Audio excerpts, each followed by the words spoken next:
Улсын хурлын гишүүн гадаад харилцааны сайд болдыг хил дамнуулан зэвсгийн намайг хийх завцсан гэх хэрэгт холбогдсон шалгуулж буй дашталыг нарын хэрэгт холбоотой энэ асуудлаар шалгагдаж байгаа гэх мэдээллүүд хэвлэлээр цацагдсан. Тэрээр энэ асуудал дараах байр суурийг илэрхийллээ. Сүүлийн 8 жил миний хувьд бол төрийн ажил хийж байгаа. Компани ямар нэгэн үйл ажиллагаанд оролцоочгүй, оролцохчгүй.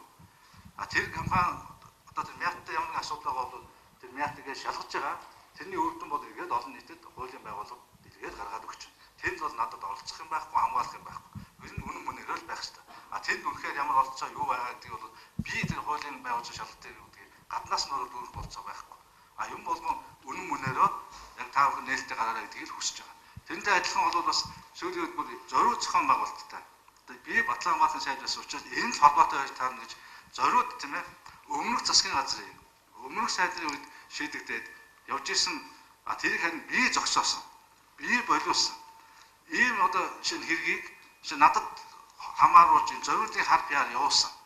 Тэрийг би холбогдох хуулийн байгууллага авилтаа тэмцэх газар бусад байгууллагад би өгсөн, шалгуулсан, одоо ч шалгаж байгаа байна. Ингээд бүх үед өрөвдөн бол та бүхэнд бол байнга хэл болно. Энд бол ямар нэгэн одоо гэдгийг надад нуугаад хаагаад энэс бол болгоомжлоод авах зүйл бол байхгүй. Гадаад харилцааны сайд болд өнгөрсөн 4 сарын 17-нд авилтаа тэмцэх газарт хандаж дашталыг нарт холбогдуулан шалгаж байгаа хэрэгт өөрийг нь хамаатай мэтэр хэвлэлээр зохион байгуулалтаар бичих болсон тул энэ хэргийг тодруулж бүтгэлгийн ард хэн байна вэ гэдгийг нь тодруулж өгөхийг хүссэн юм а. Дээрх гомдлын мөрөөр авилтаа тэмцэх газраас тус газрын мөрдөн шалгах хэлцэл шалгагдаж байгаа дашталыг нарт холбогдох эрүүгийн хэрэгт холбогдуулан болдыг Батланбаатарын сайд байх үедээ хууль бус ажил оролцсон. Албаны эрх мэдэл албан тушаалаа ашигласан үндслээр шалгасан шалгаж байгаа зүйл байхгүй болохыг мэдэгдийг их хариу ирүүлээд байгаамаа. Ер нь бодоход бол одоо миний хувьд бол юу гэдгийг энэ өнгөрсөн одоо 90 оноос би одоо улс төрд улсын байгууллагаас гэсээд явж байна.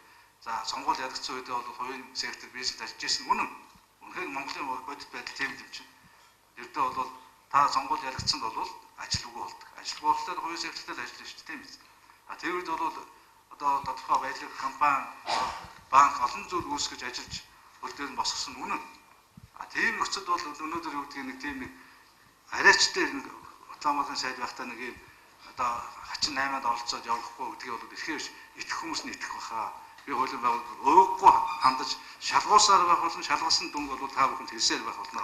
Гадаад харилцааны сайдын хувьд хэл мэдээллийн хэрэгслээ цацагдж буй энэхүү ташаа мэдээлэл нь зохион байгуулалттай улс төрийн захиалгаар хэн нэгний удирдлага дор хийгдэж байгааг мэдэгдэх болсон тул асуудлыг хуулийн байгууллагаар шалгуулах болсон гэлээ.